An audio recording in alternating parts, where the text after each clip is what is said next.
Puldapi TV, TV-nya umat Islam.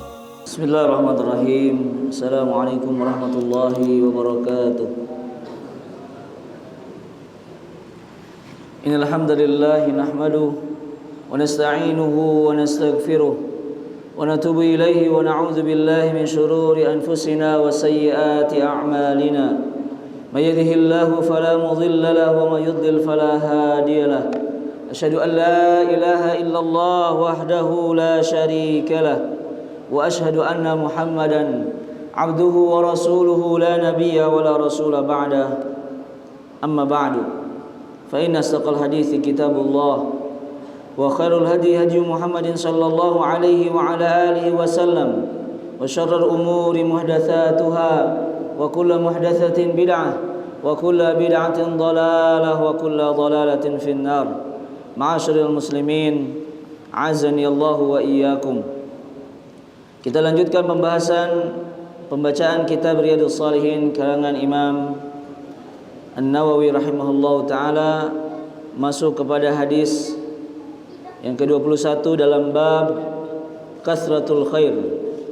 Bab fi bayani kasratit turuqil khair.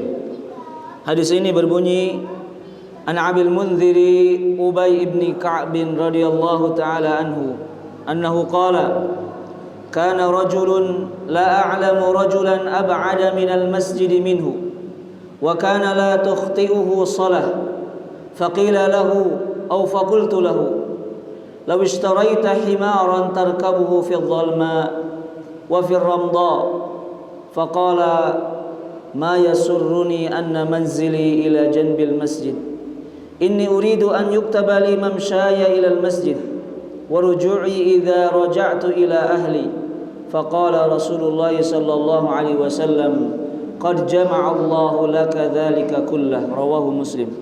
Wa fi riwayatin inna laka mahtasabta. Masih membahas tentang keutamaan berjalan menuju masjid. Hadis yang diriwayatkan oleh Ubay ibn Ka'ab bahwa ia berkata, tidaklah aku melihat seseorang yang paling jauh rumahnya melainkan orang tersebut. Jadi orang ini tidak diketahui siapa namanya.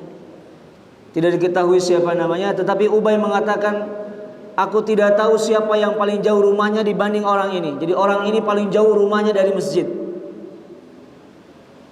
Wa kana la tukhti'uhu shalah, dan orang ini tidak pernah tertinggal salatnya walaupun jauh rumahnya. Faqila lahu, kemudian dikatakan padanya, au faqultu lahu, aku bertanya kepada orang tersebut, law ishtaraita himaran, coba kamu beli aja apa himar, keledai, kan jauh rumahnya, kenapa enggak beli aja kendaraan walaupun hanya sekedar himar, tarkabuhu fi dhalma, yang kamu bisa kendarai ketika dalam kegelapan, lebih cepat.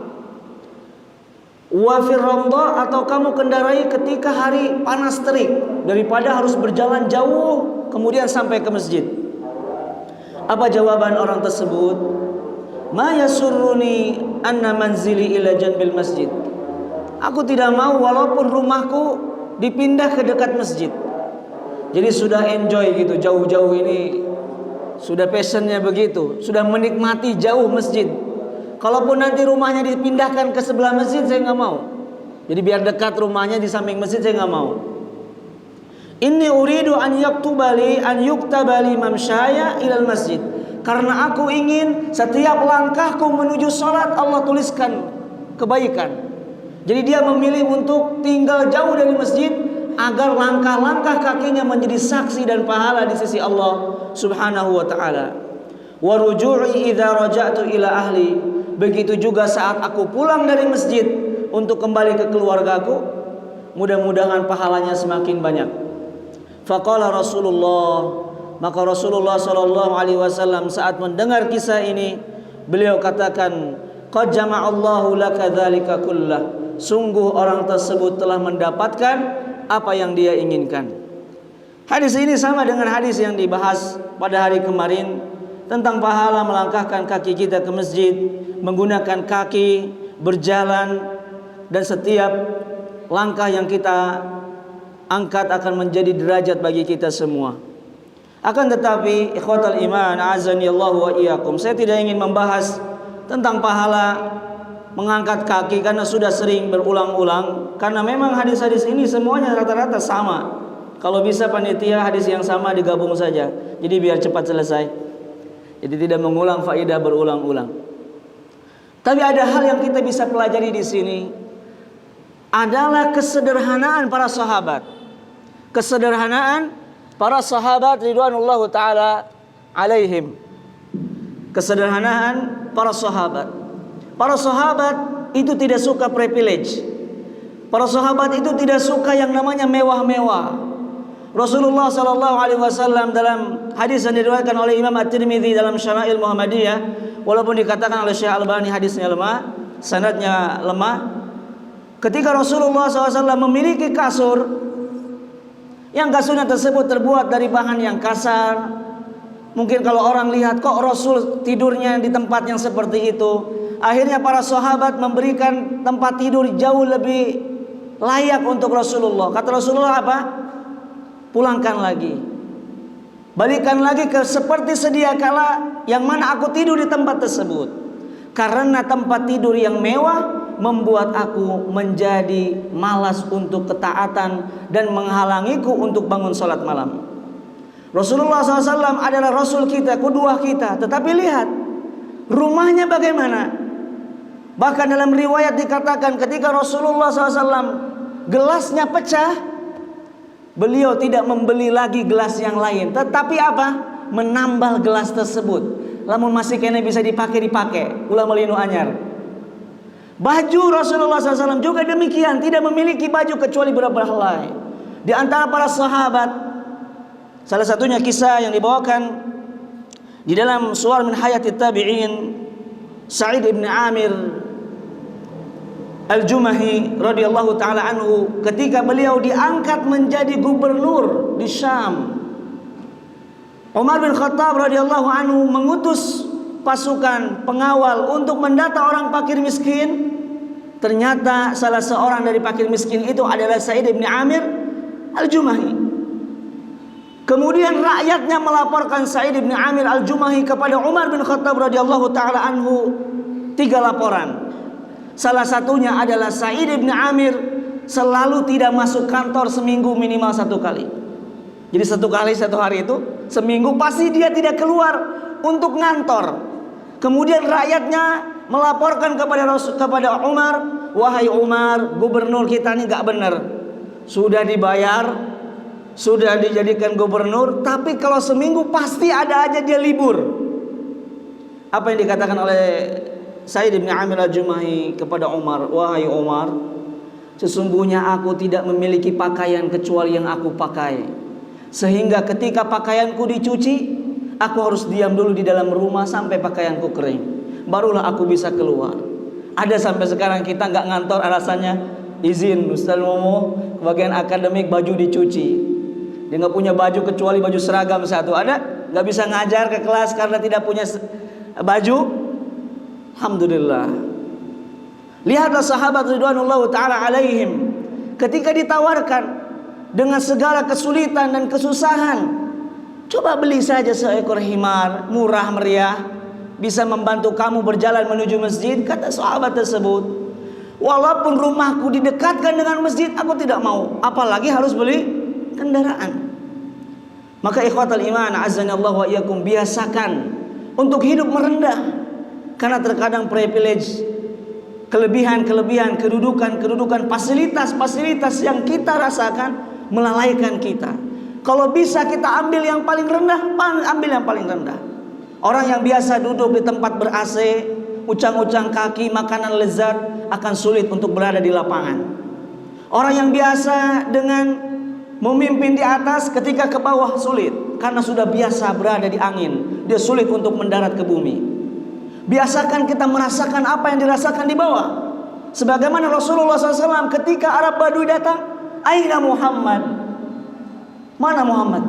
Gak ada perbedaan pakaian Rasulullah dengan sahabat yang lain, sama. Kalau sekarang kita tahu, mana ustaz pakai baju ini, mana khidmah ini pakai baju batik, kelihatan. Yang pakai peci nggak pakai peci, kelihatan mukanya. Saya berangkat ke kampus dengan Ustaz Sumpena hafizahullah taala. Dengan gagahnya Ustaz Sumpena pakai jas, pakai peci, songkok, sepatu, pantopel, dikira orang dosen. Padahal kita sama-sama mahasiswa. Orang salaman cium tangan, Pak Punten, ruang dekan di mana? Dikiranya dosen.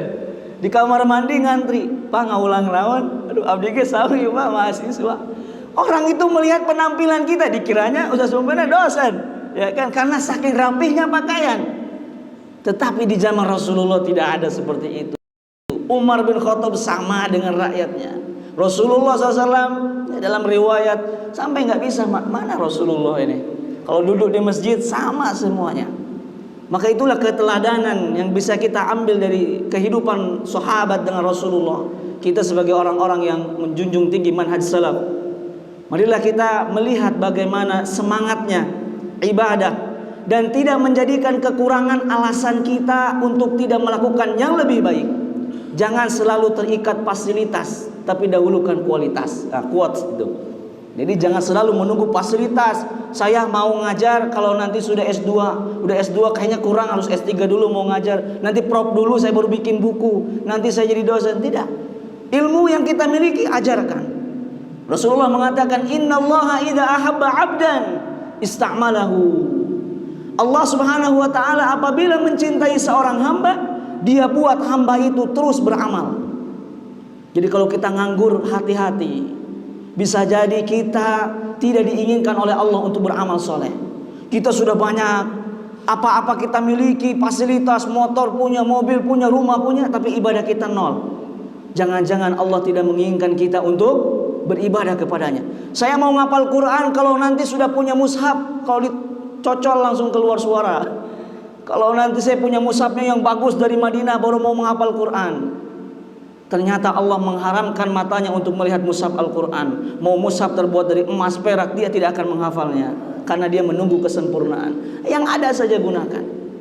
Kalau kita melihat bagaimana Syekh bin Baz, antum cek di YouTube video Syekh bin Baz, tidak pernah melihat Syekh bin Baz simagnya, sorbannya itu mewah gitu. Rata-rata videonya itu simagnya apa?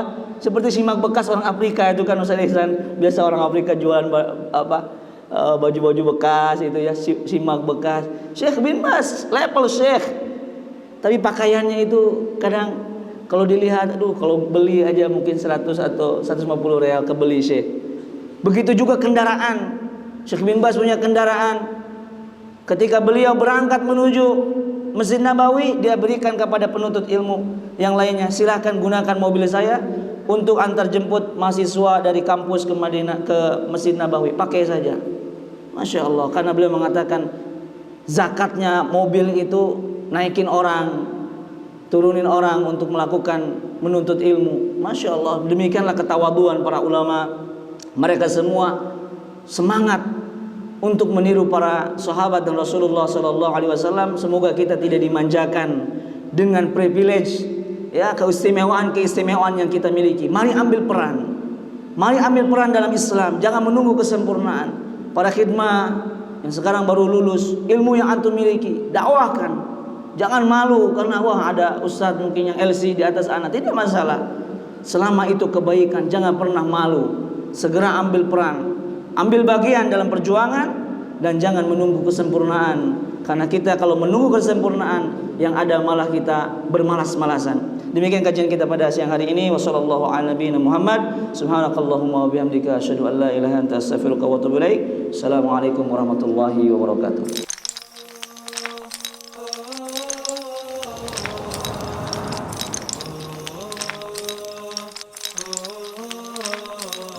Puldapi TV, TV-nya umat Islam.